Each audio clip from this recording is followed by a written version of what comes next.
ఇక అది అలా ఉంటే ఆ తర్వాత ఆయన ఎక్కువ కాలం కూడా పని చేయలేదు ప్రీమియర్గా. ఎందుకంటే ఆయన దగ్గర పనిచేసే ఒక బంట్రోతు లంచం తీసుకున్నాడు అన్న ఒక ఆరోపణ రావడంతో, అది నిజమని తెలియడంతో ఆ అవమానాన్ని తట్టుకోలేక ఆయన ప్రధాని పదవికి రాజీనామా చేశారట. ఆయనకిచ్చిన ప్రోటోకాల్ వాహనం, ఆ రోజుల్లో గవర్నమెంట్ ఇచ్చిన ఒక మంచి కారు కూడా వదిలిపెట్టేసి ఒక ప్రధాని స్థాయి వ్యక్తి అలాగే ఆఫీస్లో నుంచి రోడ్డు మీదకి నడిచి వచ్చేసి గుర్రం జట్కా ఇంటి దాకా బాడుక్కి మాట్లాడుకుని ఎక్కి ఇంటికి వచ్చేసారట. అంటే ఆ కారును కూడా అలాగే వదిలేసి రోడ్డు మీదకి వచ్చి గుర్రం జట్కాని ఇంటి దాకా బాడుక్కి మాట్లాడుకొని వెళ్ళారు. ఇంతకీ ఆయన బంట్రోతు ఆయనకు తెలియకుండా తీసుకున్న లంచం ఎంతో తెలుసా?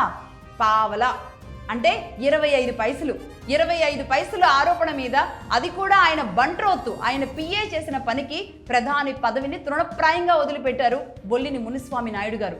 పాపం ఇన్ని మంచి పనులు చేసిన ఆయన పేరు మీద చరిత్రలో పెద్దగా ఎక్కడ వినబడేలాగా ఎలాంటి పాఠ్యాంశాల్లో కూడా లేదు. అలాగే ఆయన పేరు మీద ఇచ్చే అవార్డులు లేవు.